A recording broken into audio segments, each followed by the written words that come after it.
welcome to our in-person teachers, and welcome to everybody online. I see that you're gradually coming in. I was going to ask Anya, can you tell us where some of our online people are from? Sure, if everybody who's online could post in the chat where they are, and then we will read that off. So maybe we'll do this in a few minutes. So welcome to day 2 of our institute, and we're going to get our PowerPoint started.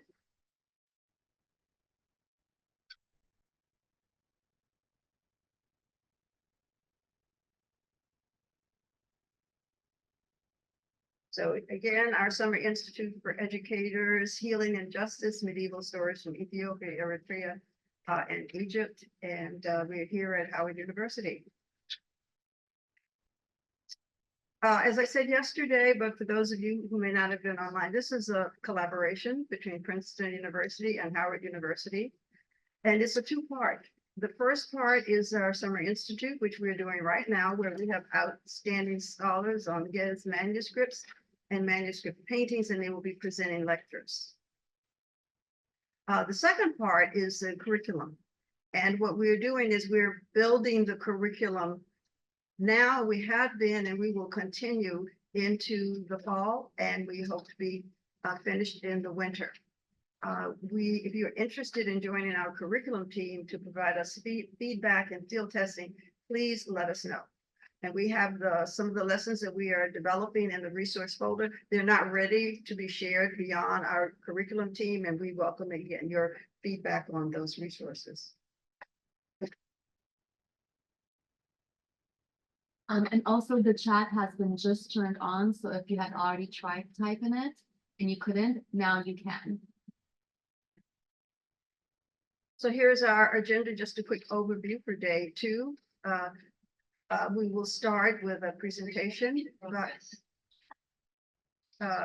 Jeremy Brown, and that will be followed by Jenica Brown. Somebody said this was a Brown reunion. We have like 4 people in the institute.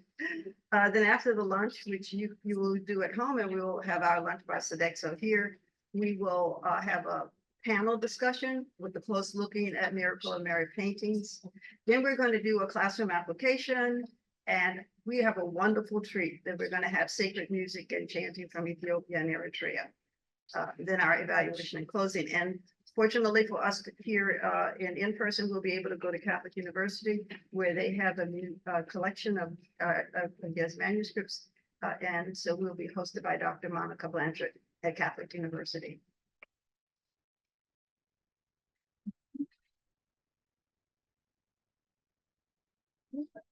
All right, I have the pleasure of introducing a major player in the PEMM project, Dr. Jeremy Brown. He is the cataloger of Ethiopic manuscripts at Hill Museum and Manuscript Library. He holds a BA in Biblical Studies from George Fox University in Oregon, an MA in Theological Studies from Portland Seminary in Oregon, and a PhD in Semitic Languages and Literatures from the Catholic University of America in Washington, D.C., where we'll be headed today. He is also the senior researcher, cataloger, and translator for the Princeton Ethiopian, Eritrean, and Egyptian Miracles of Mary Digital Humanities Project, where he has identified and translated miracle stories in manuscripts from Ethiopia, Eritrea, Egypt, Turkey, Iraq, and Syria. We are very, very excited to have you here today. Please welcome Dr. Jeremy Brown. Thank you.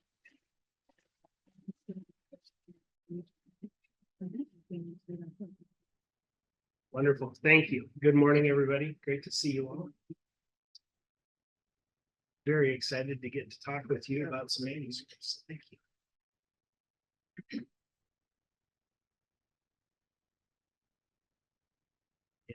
PowerPoint set up here.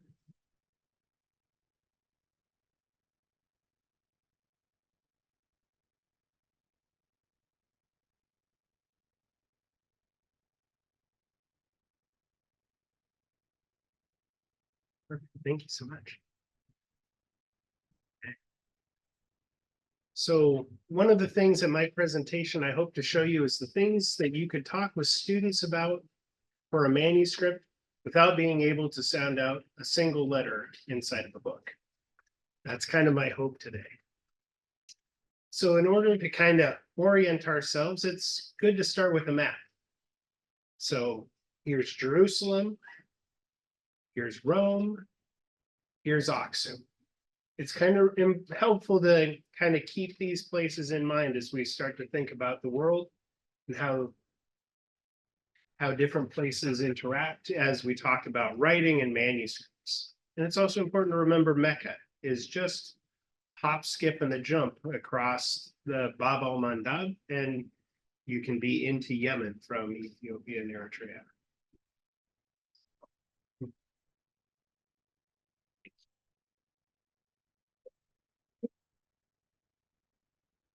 It's also important to remember Aksum. So Aksum is the empire in modern day Ethiopia and Eritrea from the 1st century all the way until the 7th or 8th centuries are the big times of prominence. Aksum is remarkable that it had access and control of the Red Sea, and that gave it access to the trade routes to Yemen, out to India, and that trade route, overland to Egypt, up the Red Sea to Egypt and the Mediterranean world, and into the interior of Africa as well. That positioned Aksum to do some really remarkable things as far as becoming a trade superpower, and their imports and exports are found throughout the world. So this was a major trade empire. Mani describes it as one of the superpowers of the world. In Aksum, there are 3 main languages that are being used. I know Dawi talked with you yesterday about some of this. So the languages of the empire, Ge'ez, which we'll spend most of our time with today. There's also Greek. So when Ethiopia converts in the 330s to 350s, a lot of the biblical texts are being translated from Greek into Ge'ez during this time. And so you also get these marvelous inscriptions. So we'll have Ge'ez and Greek. There's also Sabaean or Sabaic which is an old South Arabian language. You're doing great. I just want your head to. Oh, I'm just too tall. Yes. Thank you. And so it's really interesting. One thing if you ever spend any time looking at any Sabaean or Sabaic, when you go down to one of the Smithsonian's, it looks like the Ge'ez alphabet, but on its side. It's because they're very closely related. So if you learn one, you can sound out the other one, which is kind of fun. It's a bonus language. So Ge'ez is written in a syllabary. So every consonant has 7 different ways that you write it for the different vowels. It's a tremendous sticker shock to students when you get them started, but it all starts to make sense. There's a method to how the consonants are shaped. So I'd like to talk with you about 3 different ways that writing gets expressed in Aksum. The first is the inscriptions. So we see here the Izana stone. This is from Emperor Izana. Comes right around the time that Emperor Izana converts to Christianity, and it's a remarkable text with Ge'ez and Greek and Old South Arabian on one inscription. So a triliteral inscription carved into the stone. We also see writing on coins. So this is the coins for Emperor Izana, and you can see the silver coins have the upside down sun and moon, crescent moon. And then the gold coins are after his conversion, and you see the appearance of the cross. This is Emperor Mekhdis. We're not entirely sure how to pronounce his name because we don't have any vowels for his name. But these are his coins. And again, another example of writing during this time period. Oftentimes the coins are also bilingual, Greek and Ge'ez. And then where we're going to focus our time today is the manuscripts. So as it seems like as soon as Ethiopia converts to Christianity, things are being written down in manuscripts. And these are 2 of the earliest manuscripts that survive to today. The one on the left is the Abba Garima Gospels, which is very early, written before 1000. And then the manuscript on the right is also probably right around 1000 CE. So very, very old, very remarkable. Ethiopia, we don't get the same age of manuscripts as we would if we were in Egypt or Israel. The reason being, Ethiopia has a rainy season and parchment does not like to swim. It doesn't do well when it gets wet. It has a shelf life. So the dry climate of Egypt allows for older manuscripts in a way that Ethiopian manuscripts, we just don't get them. Ethiopia and Eritrea is home to a living scribal community. There are people copying manuscripts by hand, using quills and reed pens onto parchment still today. And so it's an ongoing living tradition. You can't find that very many places anymore. So it's a very special thing that you can still meet scribes doing this work. So we're going to talk about some different elements of manuscripts that you could talk about with students. Things you can learn about a manuscript without reading a single word of text. So we can see 3 manuscripts from 3 very different traditions. We see a Latin Book of Hours. We see a 16th century Arabic commentary on Islamic law. And at the bottom, we see a 15th century as Psalter. And so we can even just with our first eyes, we can notice there's some pretty remarkable things, both in common and differentiating between these manuscripts. And we'll kind of start to develop our eyes for what some of those things are now. The first thing to talk about are the covers. So you don't even have to open the book before you can start to make some observations. So for Ethiopian and Eritrean manuscripts, the most basic form of the cover is covers made out of rough-hewn boards. So that picture on the right, you can even see some of the tool marks as they've used a chisel to shape the boards. You also see a really nice repair where the board is cracked in half and they've used strings to stitch it back together. This is the most basic form of covers. Here's some more examples. You can see little wormholes in different colors made from funguses in the wood. And those are all preserved in the covers. The first value add you can do when you're making a manuscript, if the patron is spending a little more money, is you wrap the covers in leather. So this is an unstamped leather cover, very, very basic, but kind of the first value add. And it's also has a functional addition as well. It protects the manuscript, it protects the spine where the parchment comes together.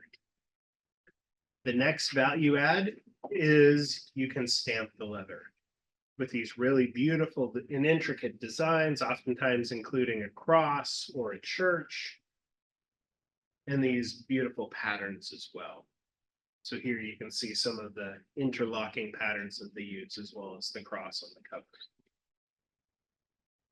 Another deluxe feature are the headbands and tailbands to protect where the pages attach into the book.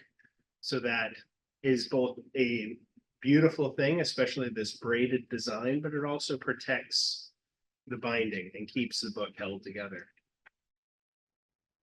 Then we're ready to open up our book, but we'll just stay to the covers. On the inside of the cover, there's a couple different strategies you can use. So you can glue down the covers and just leave the wood showing, which you can see on the left. And on the right, they've glued down some fabric underneath. Oftentimes these fabrics are from all over the world, as far away as India, and they're glued into the paste downs of these manuscripts. Sorry, we went backwards.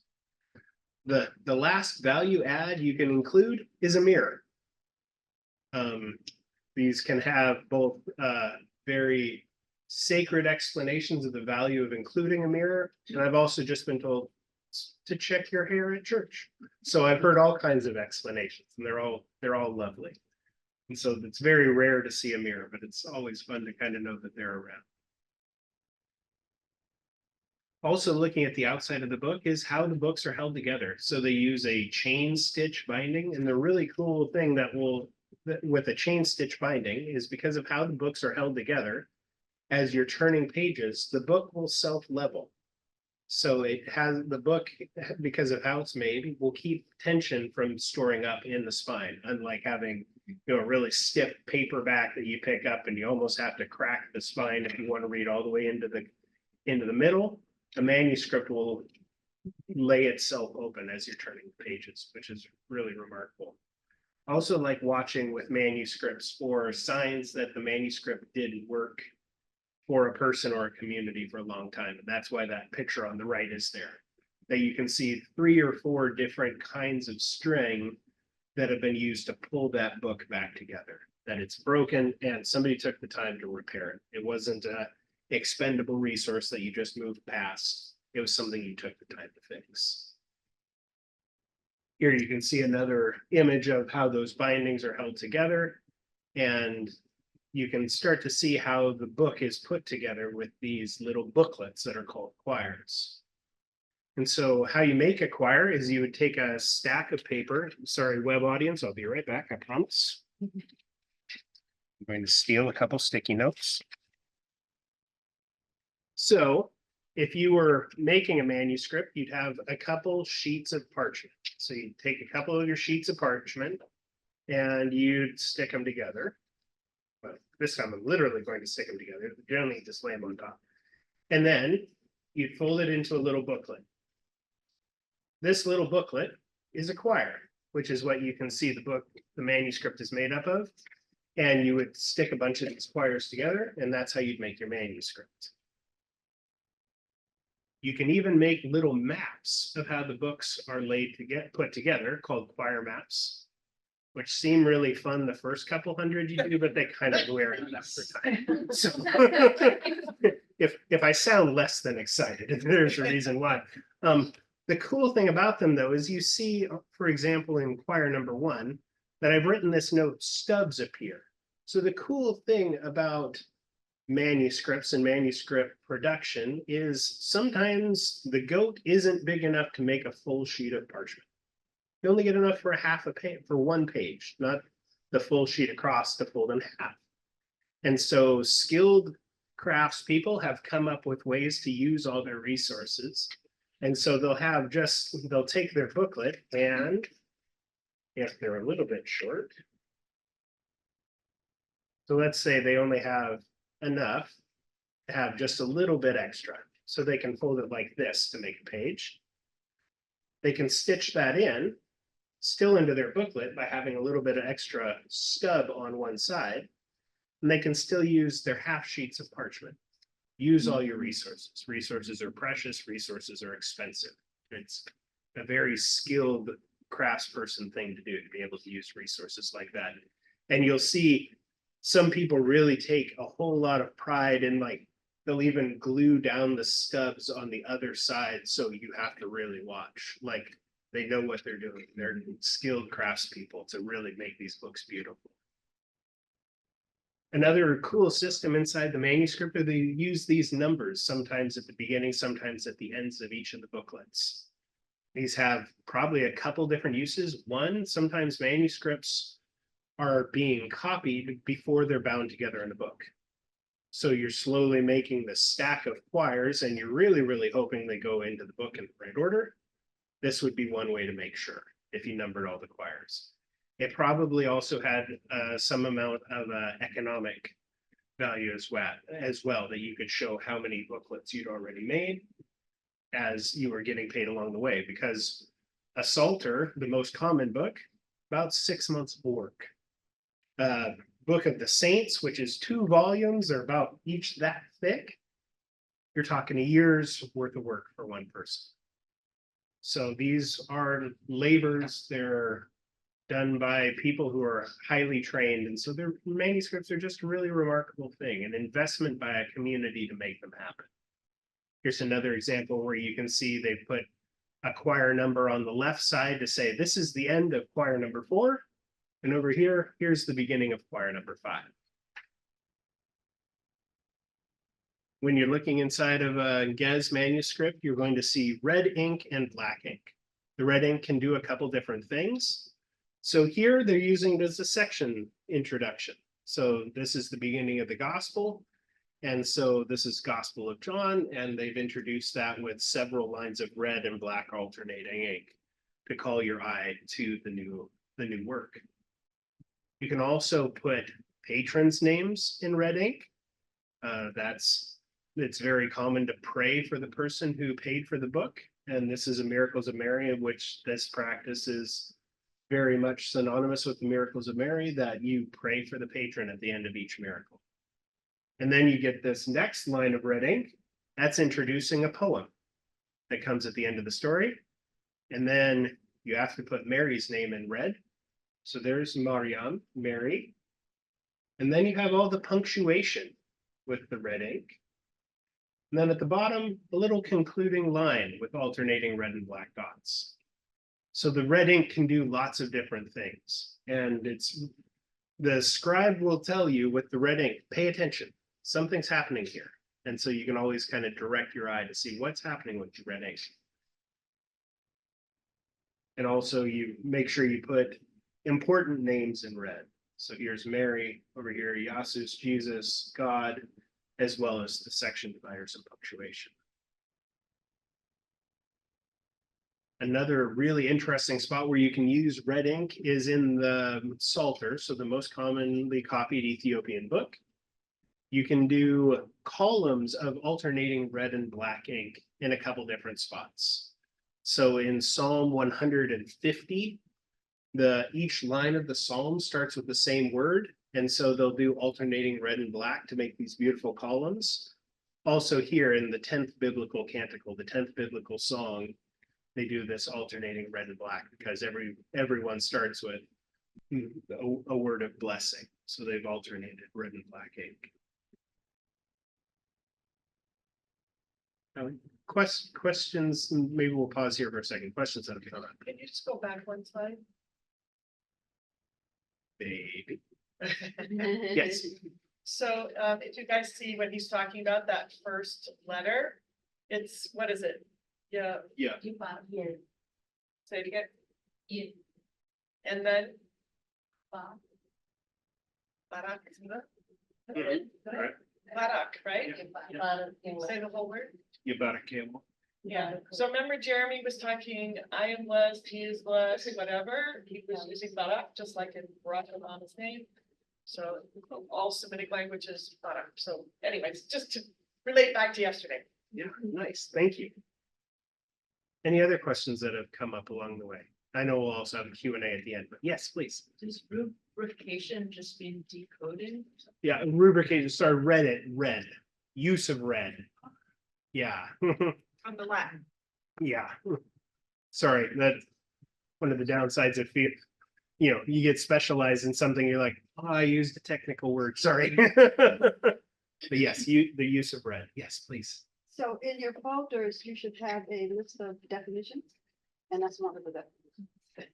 Thank you. It's also, for people online, we do have a resources folder, so they can see the same thing. Awesome. Any other questions that have come up so far? Yes, please. How they would stamp leather, like. Yeah. One big stamp. Cool, awesome question. So they've got the hammer, they've got the business end of things, and then they have a series of tools with different shapes. Some are straight lines, some are the little circle like the bird's eye that we saw, others are X's. And so a craftsperson will have a packet of tools that they'll use to use the different designs, and then they'll just work across. So if you wanted to do a straight line with the circle like we saw in the one manuscript, you would use the straight tool to work across and then break and use the bird's eye to make the circle and then do more straight lines across. Yeah, so the scribe that I saw working on, I think had 7 or 8 tools in front of them that they were using to decorate the leather. Yes, please. Do we know anything about the gender of scribes and other people? Was it typically always men? Typically always men. Yes, I am always watching for an indication that there's a woman scribe that hasn't come across my screen yet. And so that would be typically part of the tradition that it would be male scribes. Less certain about craftspeople, but I would imagine it's probably the same. Yes, in the. Is it also, is it passed down? Is the skill passed down or is it down? How does that? Yeah, they do scribal schools. So you'll have a master scribe teaching a bunch of folks, oftentimes starting with some of the pictures I've seen, 6 to 8-year-old kids who are first getting introduced to the craft. And so, yeah, and when you think about the investment in time and resources to identify people at such a young age to raise them up in the tradition, it's a pretty remarkable thing. Yes, please. Do scribes have to be clergy or could they be like? For these manuscripts, I think they would generally be associated with the church. Yeah, Dawi would be a good one to ask when he's back. Yes, please. Very basic. Please. So why do academics use the term manuscript instead of book? Cool. Manuscripts are typically used for handwritten. Books we would expect to be printed. Yeah, great question. Yes, You moved the face of Edison. very. Probably. If I promise to be responsible and stay in front of the camera. is that Right. okay? Okay. I promise to be good and you have permission to yell at me. Okay, let's keep moving forward and we'll have a couple more breaks for questions along the way. So we also get these really interesting different kinds of section dividers. So we have alternating red and black ink that we can use in really simple ways, even using some of the punctuation tied together. Then we start to see some more of these kind of bands of ornamentation. And that's kind of what I would like us to spend some time with because they get really cool. So these are some of the different things you can do with the ornamented bands called harogs. Harog meaning vine tendril in Gez. And so it's interesting because you can see different color palettes for different centuries and different places. So this orange and yellow that you see is very typical of the 15th and 16th century. Some of these blues and greens and oranges that get used here, you only find in one particular monastery in the north during a time period.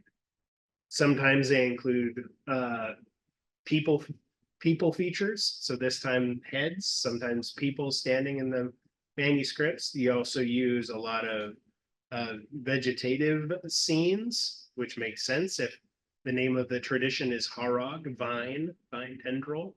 This is where you'd expect to see some plants. Here's some nice little flowers, as well as these interlocking patterns. And a lot of the next few slides are just to show some examples. They're just really remarkable. So this would be a manuscript from Gunde with a very distinct color palette I was mentioning of that red and orange and yellow, as well as working in all these crosses with the interlocking patterns. This next one, a much more modern manuscript with a totally different color palette, right? Looks really different. And I love how they use the highlighting lines inside the knots to really draw your eye into the pattern. Here's another nice example from a very modern manuscript using flowers and blooms. And here's one, you don't get a lot of animals that show up as harogs, but when you do, it's kind of nice to see them. So here's a couple birds hanging out at the top along with the person's face. A colleague of mine collects pictures of birds in manuscripts, so I always have to keep my eyes open for them. I'm going to briefly mention that a lot of manuscripts have really beautiful paintings. I'm not going to steal Jenica's presentation, don't worry, but just developing an eye to seeing the different kinds of scenes and really common, beautiful paintings, and sometimes even watching for patrons that show up in them. But I'm sure Jenica will tell us much more about that. So we will just look at these briefly. and some of the scenes of the miracles of Mary that we'll spend some time with in the afternoon after lunch. One thing that I like to look for is, what do you do when you make a mistake? There is no whiteout, there is no backspace. What do you do when you've made an error?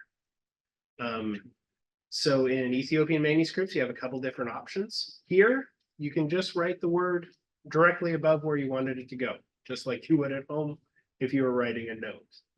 So just squeezing the word in wherever it can fit between the lines where it should have been.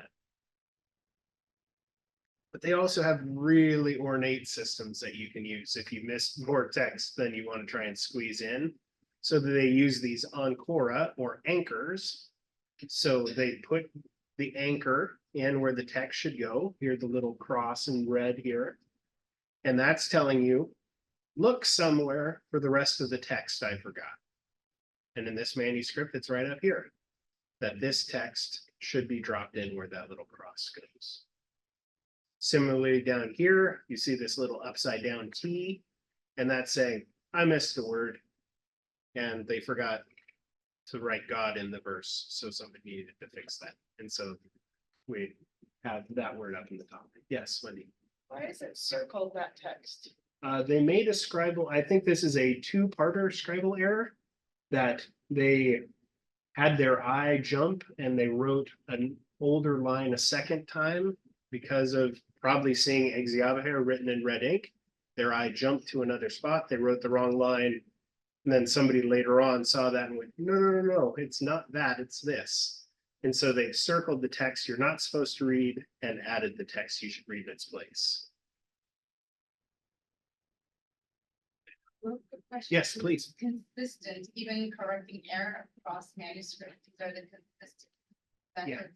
Yeah, these are the methods that are always used. Some manuscripts are corrected more than others, right? So some scribes are really good and don't make mistakes. There's also some books that are less familiar, so they're edited less. The ones that always get edits, and are pretty much all of my examples in this show, are from the Psalter. So a manuscript or a work that people read for daily devotion as well as for the liturgy in church, and are often memorized. So people notice when you make an error. It's in a text that you use every day, you notice when something's wrong. And so that's why the Psalters tend to get fixed. These anchor systems are the least common one. It's always kind of fun to see a scribe that uses those. You can also have a couple different strategies when you want to erase something. So you can put little lines above and below. You can do some fun things like red dots around to draw your eye to say, erase this, don't read it. You can circle it, put lines above and below. Or since it's parchment, you can just grab a rough stone or a penknife and scrape the ink right off the page. Sometimes that roughs the parchment up enough that you don't want to write over that same spot. So that's why the person has written the new text above the rough spot. It would have been really hard to write on that newly roughed up parchment. You can't do that on paper. So when paper starts getting used in the 20th century in Ethiopia, they have to change some of their techniques for erasing things because you can't use the scrape on paper anymore. This is one of my favorite examples because it works out in daily life too. If you've ever tried to type up somebody else's homework assignment or article or report, your eye jumps if you end the line with the same word. So this, they have Kwelomu, the word for all of them, and it comes in the same spot in the line, 2 lines in a row. So the person hit that word, Kwelomu, and their eye, when they wrote it the second time, their eye jumped up here. And so they wrote the same 2 words again in error. Somebody's noticed that later on, over 100, probably 200 years later, which tells you something about the manuscript still getting used. And they've crossed it out and written the corrected words in. So it's not uncommon to be looking at a manuscript that's 500 years old and find corrections in it written in blue ballpoint pen. Manuscripts kept doing work. They get used for hundreds of years. They serve their community for generations. They're really remarkable artifacts. And because they work for hundreds of years, you can also use them to look for historical records you won't find anywhere else. So in much the way that a family Bible might work in our culture in the West, the Ethiopian manuscripts hold that same role. You'll write when your kids are born. You'll write if you've moved. You might write a genealogy of your parents and grandparents and great-grandparents. If you reconcile with somebody, if there's a notable historical moment like a drought or a famine, you'll write these things in. Manuscripts will tell you who commissioned it, who was it being made for, who wrote it, did they give it to a church afterwards? These kinds of things are recorded in manuscripts, as well as lots of things about taxes. This was a place to say, I paid my property taxes, it went to this church, we're square, we're good. So these are the kinds of things that get added to manuscripts. Anytime there's any blank page in a manuscript, somebody's going to add something. It may be your 7-year-old who draws something in it, that happens, or it may be some of these family records. Thank you. Another very interesting part of the tradition are the scrolls of spiritual healing, sometimes called the magic scrolls. And these are a tradition that is separate from studying the manuscript in the book form. These are scrolls that are generally kept in leather cases and worn around the neck or hung up on the wall. They can have all kinds of really interesting prayers and asking for healing, asking for protection for people, more often written for women, which makes them a very interesting sociological thing to look at. And they have just great prayers about practical life, protection for kids, protection during childbirth, protection for animals, and to keep the home fire burning. And so there's just some really lovely things that can come up in these scrolls. They also are infinitely customizable. You can change the prayers, you can add new things in. And so the prayers in these scrolls are constantly updating. A friend of mine has told me, because we've had some conversations about these, that his family has one, and he can remember when he was a little kid, they had the same one. And anytime one of the members of their extended family was sick, this scroll would be hung up in the sick person's room. So if your cousin was sick, your mom would send you to go take over the scroll to hang it up in the cousin's room. And so it had a very lovely life within an extended family. A thing that may be of interest to students is thinking about the fact that Ethiopia and Eritrea are home to 2 manuscript traditions. So we've spent all of our time really looking at SIE manuscripts written for the Orthodox Church, but Ethiopia is also home to a Muslim community writing in Arabic. And so it's worth spending a few minutes to see some of the comparisons between these. So right away, we're going to look at some slides of Arabic manuscripts, and we've started to develop our eye a little bit. So we might see some things that are similar as well as some things that are different. So here right away, we see leather again. That looks familiar, but the patterns are different. The lines and circles that we were talking about in the stamped leather are gone. They're replaced with the arabesque being featured in the center. So no more lines and crosses and churches, but using the arabesque patterns. Also these envelope shaped patterns to help protect the book.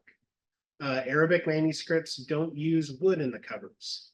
They'll use multiple layers of leather glued together or multiple layers of paper glued together to make the covers. So the thing that every SIE manuscript would start with, the wood cover, is not a part of Islamic manuscripts in Ethiopia and Eritrea.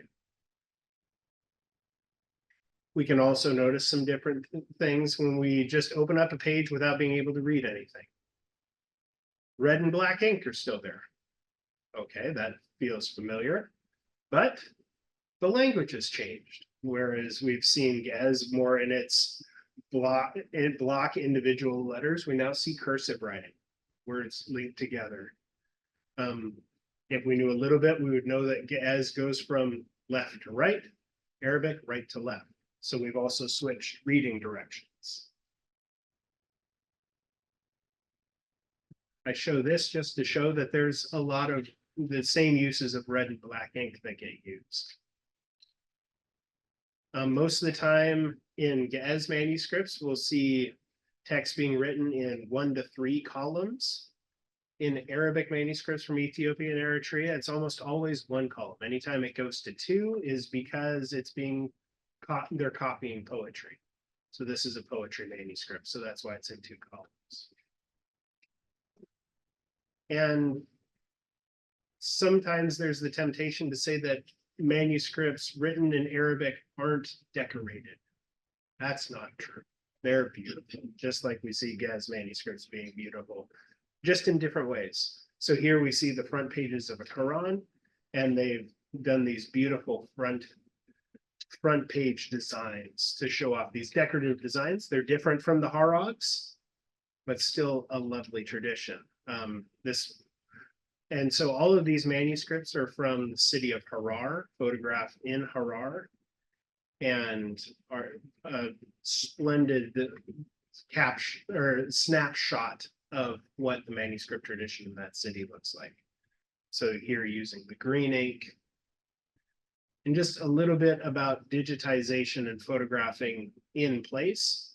So this is a really wonderful time to be studying Ethiopian and Eritrean manuscripts, because there's so much more access than there has been even 20 years ago. So 20 years ago, if you were writing on a particular work that's in Ge'ez and you found 8 copies of it, you'd really be doing well. You'd probably have to fly to a couple cities or call a friend to photograph some stuff in Europe, but you could make it work.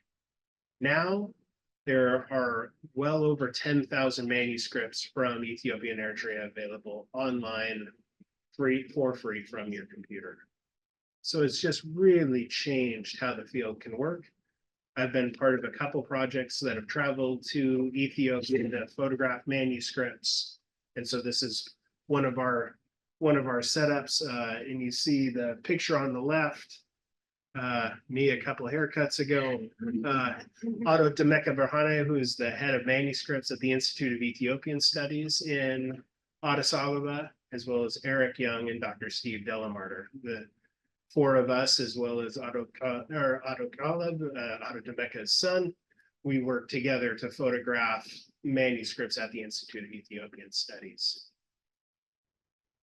And we would set up these stations. One problem we ran into is there were rolling blackouts. So some days you took your work on the road and you worked outside and found a spot with good shade so that you didn't end up with bright spots and dark spots on the manuscripts. But every day they would bring out these remarkable carts with dozens and dozens of manuscripts, and we photographed manuscripts like that for 6 months. Took just under 500,000 photos.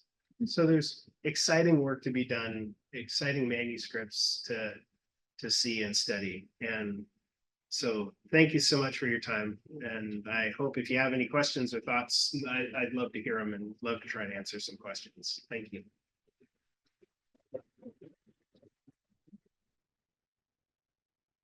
Oh yeah. Sure. We have a manuscript, yes.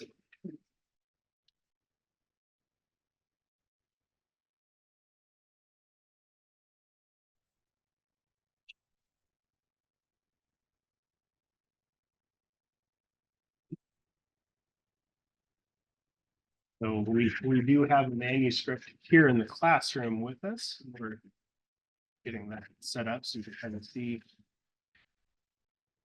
an actual manuscript here.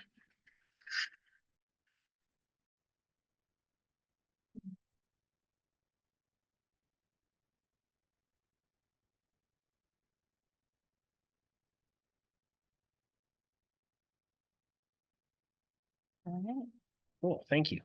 Yeah. Oh, sure, if it goes high. Yeah. We can fix that. There we go. Cool, so we can already see some of the things we just talked about, yeah? That you can see the texture there on the cover, those are the tool marks. So these are being made with hand tools. It's not running it through a table saw, but somebody using a chisel. We also see some untooled leather there and does a really nice job of protecting the spine. So that this book is in great shape for being 150, 175 years old. We also see some nice repairs where the cover has been cracked and they pulled it back together.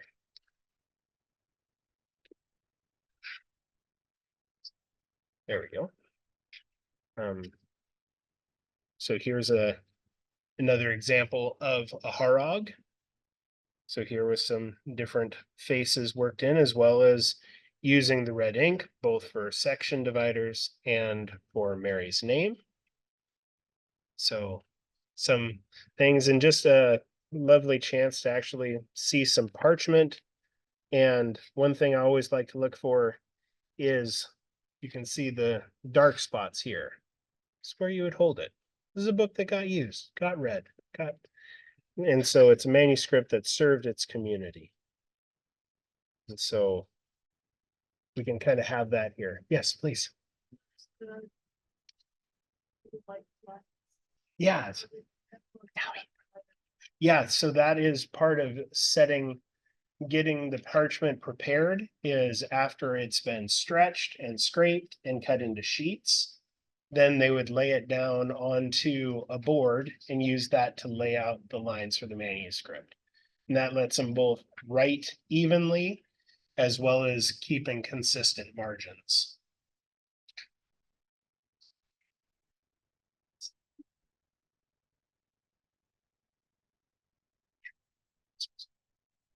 Q&A. Q&A. Yes. All right. Okay, I was- let's go back to the monitor. Right? Yeah, okay, yes. Yes, please. I have a question to what you stated. In the past 20 years, accessibility to these manuscripts has been greater than in the past. Can I ask what's changed? I mean, I love the fact that there is this more of a desire to learn, to share. What has changed? Which is a really wonderful thing, but what has changed? Yeah, great question. I think one thing that has changed is having the online ability to share images has changed. Also being able to take equipment to places and bring images back. It used to be that if you wanted to do this kind of work, you had to take a microfilm photography station. That was a couple pallets that had to go to Ethiopia. The Institute for Ethiopian Studies has a room in their basement that is things Western institutions sent to take pictures of manuscripts that broke within a couple of weeks of arriving. It's a very sad room. Yeah, there's a lot of money invested that, oh, we forgot to check and see what kind of voltage is in Ethiopia. And so they plugged it in the first time and it went pop. And so another thing that has changed is Western institutions have gotten better about wanting to provide access to collections. And so things that have lived in Western institutions for a long time are now being made available online with images, which is a good step. Yeah, thank you. Jeremy, can you talk a little bit about why the holes are there? Yeah, so a lot of times with holes, it's because something has happened to the goat or sheep before the hide was prepared into parchment. A lot of times the goat got bit by a bug and that caused a weak spot in the skin. And so when they prepared it for parchment, it turned into sometimes you'll also see that manuscript has a few really nice examples where the parchment got torn while they were preparing it and they've stitched it back together. So you see really tight stitches on some of the pages in that manuscript. It's where the parchment tore, but it was still wet, so they were able to stitch it really tight and keep the manuscript flat. I'm just curious about where the manuscripts, like where you find them. Are there, I know some of them, I gather some of them are in different European or US institutions. Are there like, is there like a central archive in Ethiopia? Are they held in churches and monasteries? Like, can you talk a little bit about that? Yeah, so in Ethiopia and Eritrea, in the churches, monasteries, private collections as well. Libraries and universities also have collections in Ethiopia and Eritrea. And then in the West, manuscripts that have traveled, some in the big libraries and museums, close to home, like the Library of Congress has manuscripts, Howard University, Catholic University of America, so big collections, and you wouldn't have to travel more than 4 miles to get to them. As well as in Europe at the Vatican, British Library, Bibliothèque Nationale, so some of the big collections there. And then manuscripts show up in very unexpected places. As soon as anybody finds out that you're in this line of work, you get an email about once a week of, so I have this book, ... And so manuscripts pop up all over the place. This is a good time to say also that we're going to see manuscripts at Catholic University in South. Yes. And sorry, What's- a quick point is they're also very, they're valued at a high price, some of them, right? So the older they are, the high value they have. So you can understand an incentive also to get these manuscripts in one way or the other. Yeah. So there's a commodity, like you say, there's value, so if you understand that, they will. So, okay, so my question then is for those that are outside of the country. You know, like, there's like the list, and do they eventually are they returned? Is there a repatriation of these, or are they, you know, or is it a mutual exchange of these or academic products? And there's a shared interest in the information and the value from educating. So that I was thinking that 20 years with technology, I'm sure these questions have come up. I'm curious. Are they rotation, accessibility? We have access to them now that we're in the West. I wonder, do the main owners or creators of these also have access to them? Or was that? I'd like, why don't you go first? Okay, I'll yeah. throw in my bit. So the answer is yes. So there are, I think, attempts to send manuscripts back. For example, Howard University's is one where they actually saw a manuscript, said, hey, this has to go back. And they sent it to the monastery of Debre when I was there at the time, like traditional schooling.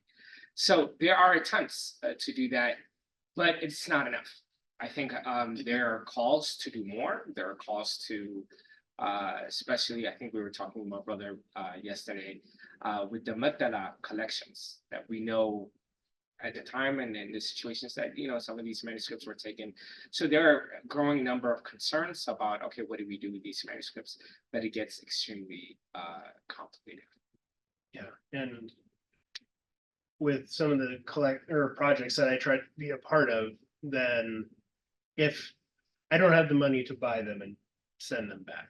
So that's where some of the digitization projects can open up a path. It's not as good as the manuscripts going home, but at least scholars in Ethiopia and Eritrea have access to those books again. That's kind of the hope with some of the digitization projects, is at least copies of the images are made available online, as well as going to some of the research institutes like the Institute for Ethiopian Studies, the Patriarchate Library, the National Archive and Library in Addis Ababa, to try and offer something to do some good in a not great situation. And I think that's a fair question to ask is, of course, on this side, we're like, send it back. And it's like, to where, right? There has to be an institution ready to receive the manuscripts that can take care of the manuscripts. And there are certain partners that are able to do so, but it's not as always as easy as we think. All right. For example, if we know the manuscript came from a certain part of Ethiopia, we want to send it back there. So there are a lot of issues that I think it's easy to simplify. We're like, but I think there are people definitely working hard to make it happen. I have to say Dr. Brown is one of them that's working hard to at least make it accessible. If physically returning it possible is not possible, but there is a larger call to do better. Thank you. Thank you for There are clarifying. a few questions. We have only a few more Yes. minutes. The questions online. Sure. Back to where are the manuscripts located outside of Ethiopia? Yesterday, I mentioned that we have a website called Discover Africa in the World. And one of them, we're trying to document those places where the manuscripts are. We've just kind of scratched the surface a little bit. But with your help, Jeremy and Darwin, we can add more to that. And so there was a question about Howard University. If you go to Discover Africa in the World and you look at Washington, D.C. and Howard University, you will see that article about Howard returning one of the Tweed manuscripts. So you could share that with your students.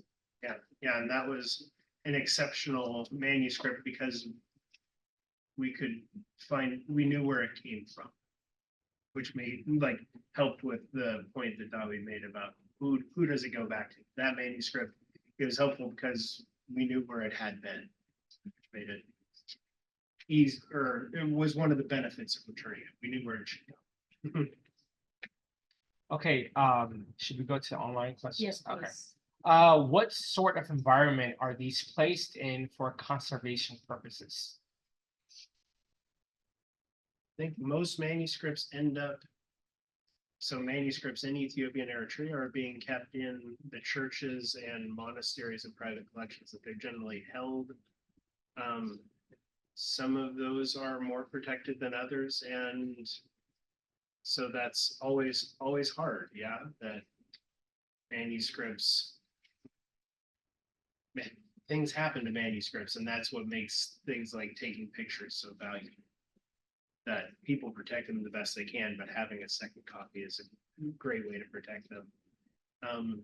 In Western collections, you'll oftentimes find them in rare booked rooms and temperature controlled vaults to help protect them, but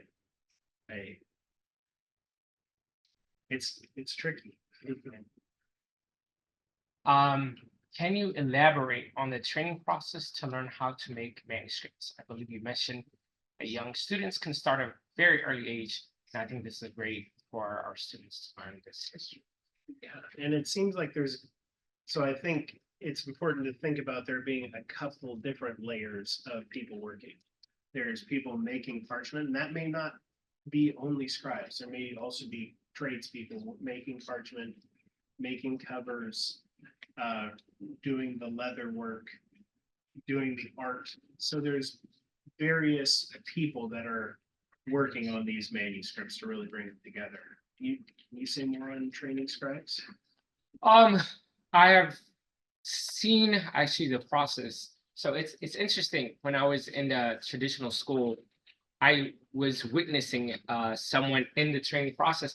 And when it comes to the writing of becoming, or the process of being a scribe, I don't know of any school for training. Maybe that's something that we can follow up with Liga Baton later on. A formal training school for a scribe, but it happens informally. For example, when the main scribe would do the main body, like at the end of closing prayers, the student would come in and get a parchment just to kind of write the end prayer. He would begin there. And then he would be given maybe a small project to write a couple of, parchments, and then go to the larger works. So haven't seen a school, at least now, maybe earlier on there was. At least in the late nineties in Wolo, I know there was, just because Okay. I've seen pictures. that- Okay, yeah, that- so maybe it's regional where some of the scribal Mhm. schools are more formal versus more job shadowing. I suppose. yes, job shadowing would be, yeah. Maybe just a few more, can someone tell me what the red writing was used for? Is it section divider, write Mary's name, dot, dot, dot?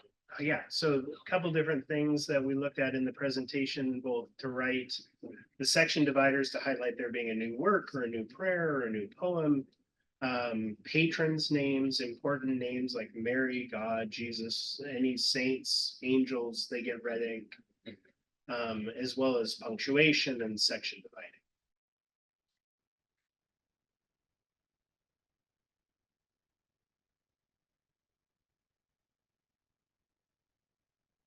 So And the translations of writings as well as in the paintings, is it possible to identify the authors? How is it possible to observe the portrayal of a different view of social organization? And then, for example, matriarchy, which is described by various authors, is the mode of organization of various countries and empires on the African continent in ancient times. Very long. I will not pretend to be an expert in all of the parts of that question. So I will try to take on what I can. That especially for a lot of works, we don't know authors. Authors don't tend to write their names. A lot of things are translations from other languages that come into Gaz, and we don't get translators' names. I try to give them credit when I can. But so a lot of times these works end up being somewhat anonymous. We don't know who wrote them for a lot of the works. Every once in a while, theological work, you might get a name, which is exciting. And it's very rare also for a painter to sign their work.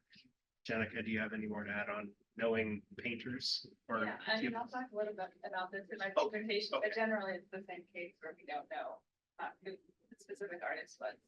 Cool. There is, I will say, oral tradition in some cases that the traditional scholar may lean into to get a better sense of where the manuscripts came.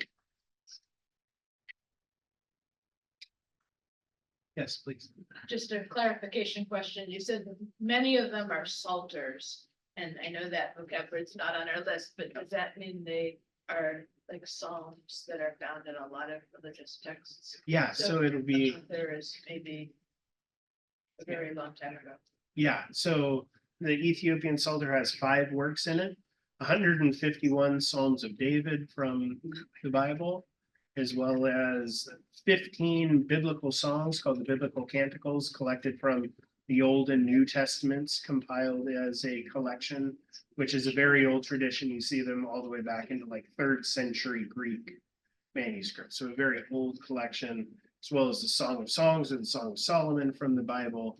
And then 2 works about Mary, the Praises of Mary, the Wadasa Mariam, which is arranged for the days of the week. So 1 prayer for each of the days of the week, as well as the Gate of Light, the Ankatsa Berhan, which is also the final closing prayer. Psalters are really cool that the first 3 works that come from the Bible are written in 1 column. And then when they switch to the works about Mary, that goes to 2 columns. So even if you can't read any Gez, if you're reading through and you go, oh, it's 1 column, and you flip to the back and you go, oh, it's 2. Oh, it's a Psalter. So you can start to develop your eye. I think we're gonna have to Oh, we're there. run a bit over time. Okay. Yes.